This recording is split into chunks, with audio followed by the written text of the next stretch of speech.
And this is Your City in Action here on Community Access Television. I'm the host, Todd Pittenger from KSAL Radio here in Salina.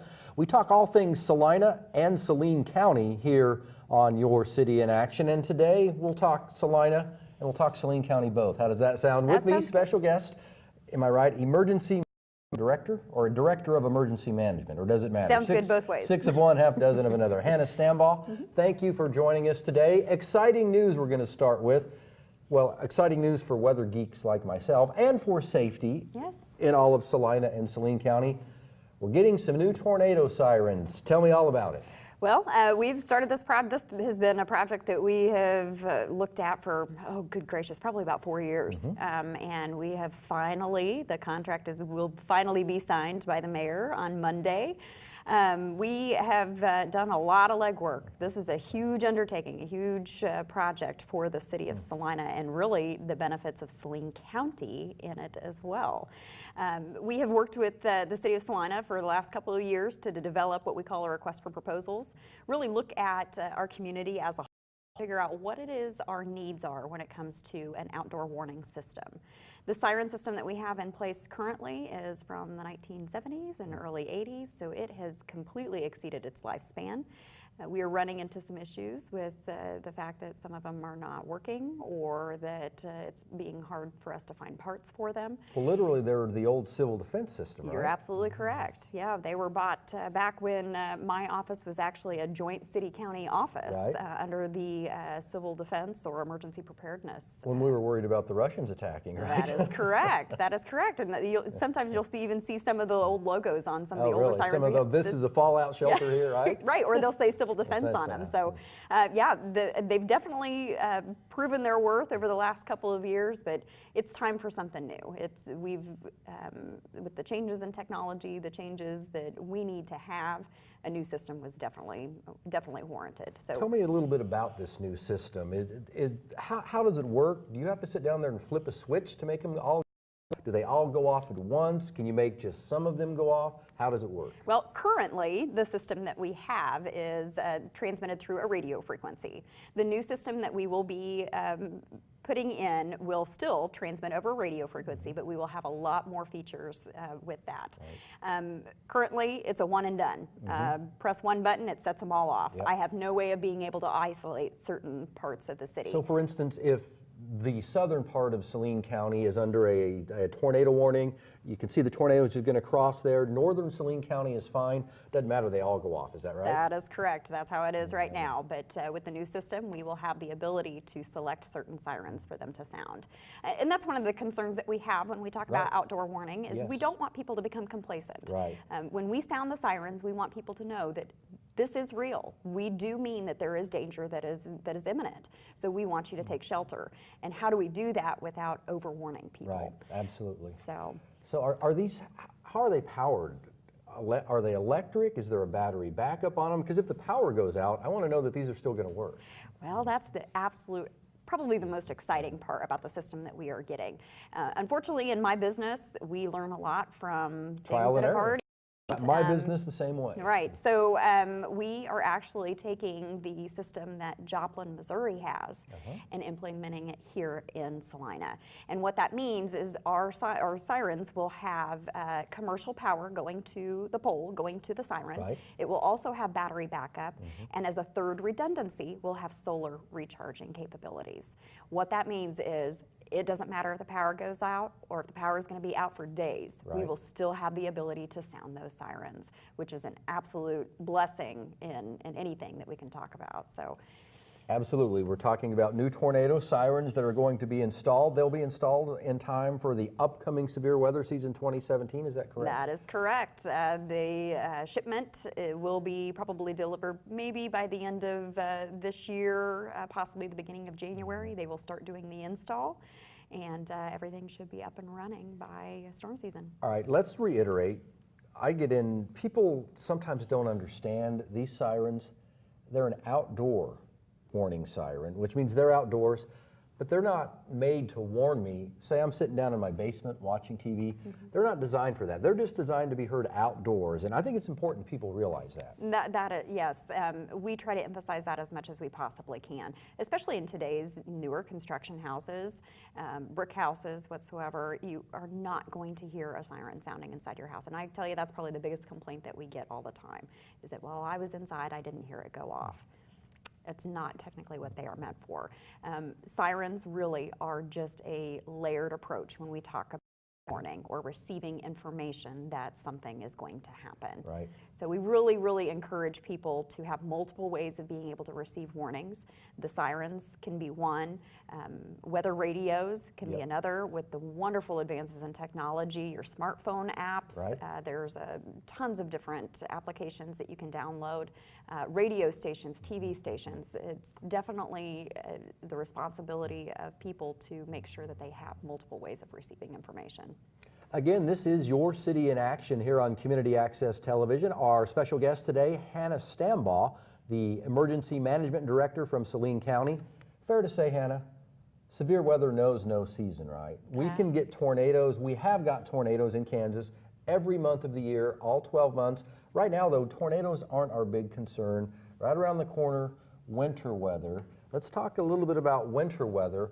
What is your agency, Saline County Emergency Management, what is your role when winter weather comes around? Let's say we've got snow in the forecast. What's your role?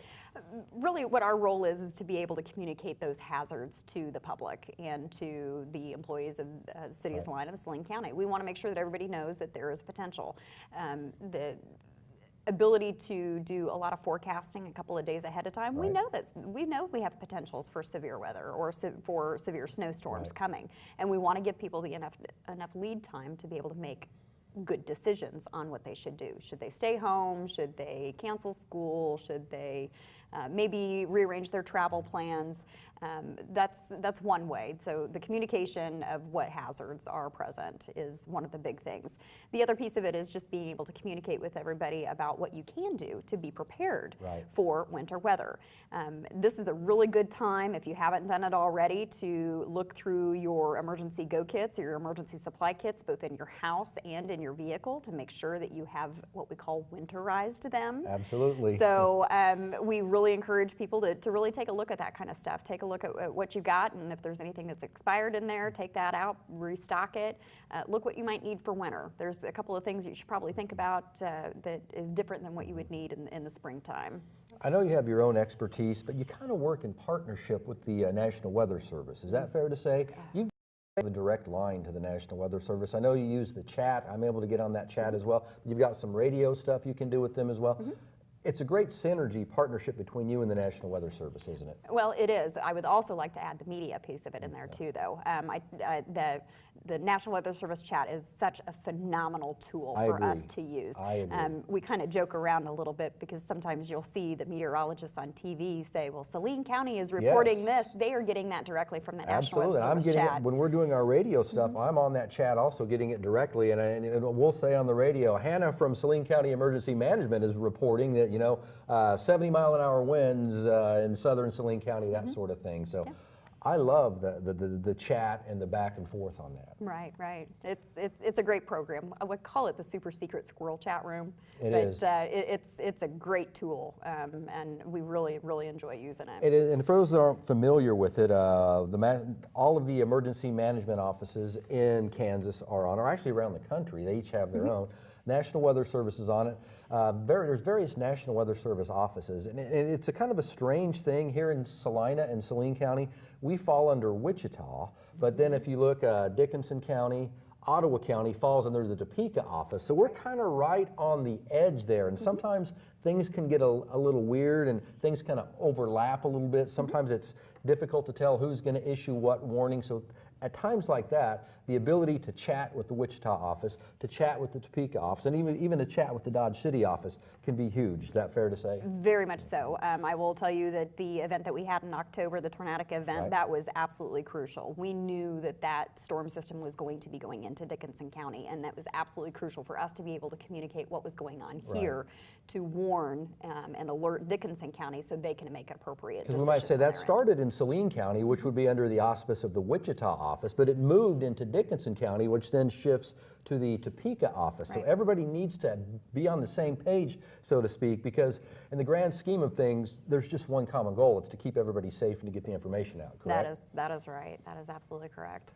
So what else is going on down at Saline County Emergency Management that we should be excited about? I know we've got the new tornado sirens. We talked about that.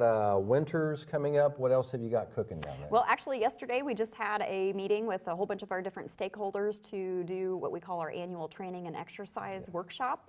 And what it is a way for us to all get together around the table and really ask all the different agencies what their training and exercise needs are for the next upcoming years, so we can make a kind of a collaborative plan.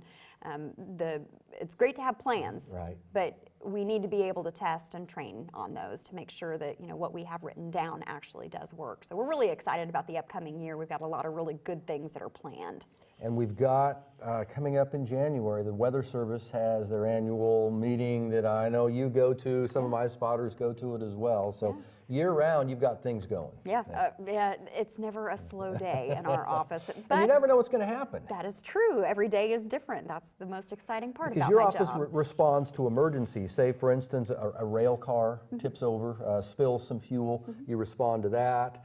Let's see, several years ago, there was I think what they thought maybe was a live shell found at one of the places downtown that takes scrap metal. Yeah. Your agency was down at that. So, all right, I'm going to put you on the spot here. No, go ahead. Strangest thing you've ever responded to? Oh, well, I will tell you, it probably would have been the old artillery shell. Yeah, artillery shell, right? That's not something you hear every day, right? No, and they block off like 3 blocks downtown, and to be honest, we've had 3 of those this year. Really? Yes.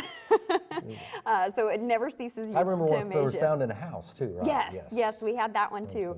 And really, our job isn't, when we go to these things, it's not that, my office was putting out the fires or, creating different things for how to get the up on the tracks. A lot of what our job is the coordination and the communication piece of it. You kind of set up the command post, everybody kind of reports to you, and you kind of organize things and make sure the left hand knows what the right hand is doing. Is that fair to say? Make sure all of these agencies that show up, whether it be police, fire, EMS, highway patrol, sheriff, you make sure everybody's on the same wavelength. Yeah, that's true. I tell everybody kind of my nutshell of emergency management. It's my job to be very knowledgeable in a lot of things, but an expert at nothing, but know who the experts are and have their phone number. So I joke around with people telling them, if I've got your phone number in my phone, you're set for life. All right, we started out by talking about the tornado sirens. Let's end by talking about them also. Once these new ones come in, what happens to the old sirens? The old defense era, 30, 40, 50-year-old sirens, what becomes of them? Can I get one, put it on my house to annoy the neighbors? Probably not, huh? No, actually right now what's in the contract is that the vendor that's going to be installing the new system, those will actually belong to them. However, I think we still can have some conversations about to see if there's any other cities that could possibly purchase them. We kind of run into some challenges of figuring out which ones are actually still good, and if it's really worth the money to move that siren into another community and spend the money to install it. So. And you're going to continue once these new ones are up with the monthly tests that you do, right? Yes, you do we that. will. When do you do those? Well, we do them the first Monday of each month at 4:30 in the afternoon. Weather permitting, you say. Weather right? permitting. You don't want to scare you. If it's cloudy and looks like rain, you don't do them. Right, that's correct. We might revisit that and try to find more of a common ground time. Haven't really quite reached that just yet. Right. The other really neat thing about the system that we will have the ability to do a silent test or a growl test. Okay. In the ways of weather, we know usually a couple of days ahead of time when something's going to happen. So we have the ability, say, we know severe weather is going to move in on a Wednesday. We have the ability to do a growl test with the new sirens. Not really set them off, but just, do a grrr. Like Monday afternoon, shoot out the tone or whatever, and you'll get the bounce back to see if they're working or not. Right, exactly. So then we have a couple of days, if there's some that are not working or the battery's low or something, to fix them before the event would hit.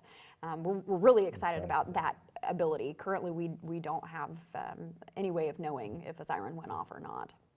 Hannah Stambaugh, thank you so much for joining us today. This has been very interesting. Can we have you back on this? Absolutely, anytime. I tell you what, as I'm going to take you up on that, as it gets a little closer to severe weather season, we'll have you come back, and we won't totally get into weather geek mode, but we'll get in and we'll talk a little bit about severe weather safety, Sure, okay? that would be great. That would be great. Again, this has been Hannah Stambaugh, Todd Pittenger, Your City in Action here on Community Access Television. Thank you so much for watching today.